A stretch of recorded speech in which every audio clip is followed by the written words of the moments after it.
阿咩？唔咪唔好媽，唔好咪，唔好同我講嘢，阿媽整緊嘢。啱啊唔好媽，唔好咪，阿媽一掌吸死你。音耳，你叫我家姐唔該。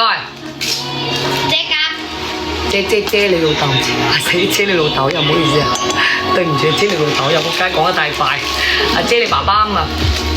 阿咩？你下個星期送咩禮物俾我？我母親節喎。送啲嘢俾我啊，黑死嘢！送啲嘢俾阿媽，好唔好啊？我把蘿蔔送。哇！把喇叭送幾黃，唔使份禮物太大啦，有冇其他揀啊？唔使你請我食個飯得啦喎。喇叭太大份禮物，咁粗魯咁啊點啊？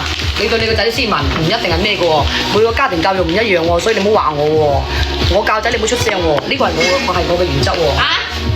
即係我覺得我教仔係我嘅問題，咁你教仔唔幫我屌柒你話，係咪先？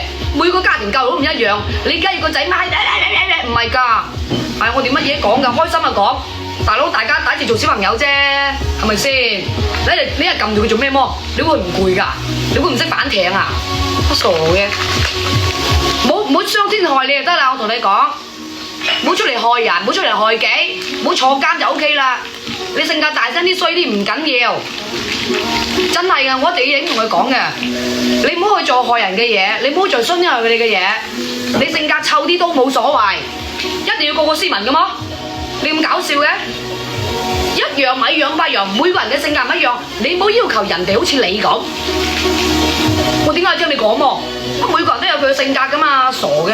你咪唔得，你要聽我講，你要斯文，得死你我鏟你出街斯文。